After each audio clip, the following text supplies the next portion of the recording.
Has the initial ratio of carbon always been the same from birth till now? Question again? Initial? Has the initial ratio of carbon always been the same from birth till now? No, the amount of carbon-14, if you're talking about carbon-14, if you're talking about just carbon, I don't think God's created anything new. The Bible says He finished His creation on day 6, so everything was done. The carbon and all the other elements, for that matter, are being rearranged and recycled, but they're not being, nothing's being created. As far as carbon-14, that is being formed by nitrogen being bumped around by neutrons from cosmic radiation. But carbon-14 ratio, the ratio of carbon-14 to carbon-12 is still increasing. There's actually 37% more carbon-14 now. It's in, I've got the stats here. I didn't have any more warning time on these questions. I could get answers up here on my screen. But I covered in a video number 7, you can get the screen up there, about carbon dating. Carbon is forming faster than it's decaying. I've got evidence right here. Let's see.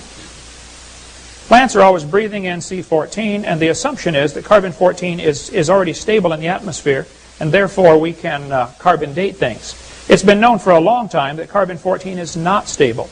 Radiocarbon is still forming 28 to 37% faster than it's decaying, which means you cannot carbon date anything.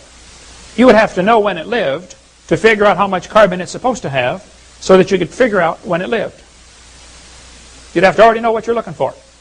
There's never been an example where carbon has given a correct date. It always gives wild dates. There's a good book called The Rate Project about that. When they first invented carbon dating, the lower leg of a mammoth is 15,000 years old, but the skin's 21,000 years old. Same animal. It doesn't get any better. Now here's a living mollusk, 2,300 years old. It's still alive, okay? It's a useless tool, I think, for science to prove the age of anything.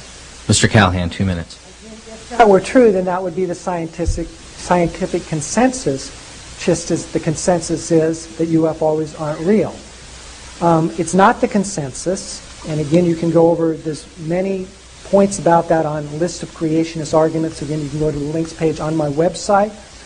And as far as radiometric dating, it's been a fantastic tool to date the Earth and fossils, and it's a very powerful argument for evolution and the age of the universe, just as the fossil record is. And again, remind you of my trilobite, and go to the Natural Museum of History and the La Brea tar pits. By the way, this is a trilobite's not a tribble. This is a tribble for all you Star Trek fans. But the radiometric time scale, this is another link on my page, and it discusses the radiometric time scale. And this is by the United States Geological Survey. So are we going to think that the United States Geological Survey is pulling a hoax on us?